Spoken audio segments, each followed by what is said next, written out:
Hrvaška Osatina grupa na dobrih 27 hektarjih rastlinjakov vsako leto pridela 16.000 ton paradižnika, paprik in kumar. Z novimi vlaganji, ki jih načrtujejo, bodo proizvodnjo še podvojili. Ukvarjajo pa se tudi z drugimi stvarmi. Znači, od ratarske proizvodnje išli smo na govedarstvo, bioplinska postrojenja, staklenici, proizvodnja komposta.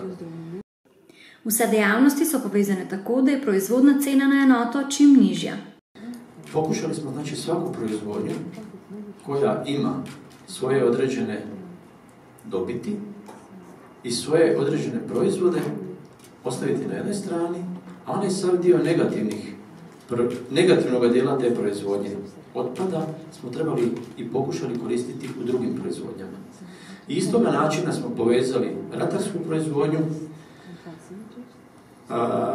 govedarsku proizvodnju obnovljivih izvora energije, bioplinska postrojenja i sad nam dolaze još nove tehnologije koje će biti u pitanju, to će biti gljivarnici i proizvodnja salata.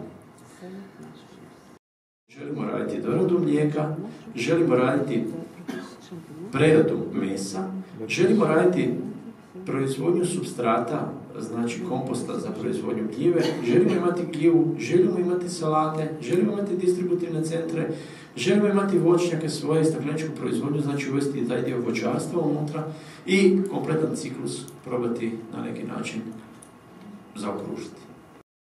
Nekaj teh novosti bo zaživelo že prihodnje leto, ko Mirko Ervačič pričakuje 150 milijonov evrov prihodkov. Zdaj jih imajo med 110 in 120 milijoni na leto, zaposlujejo pa več kot 1000 ljudi.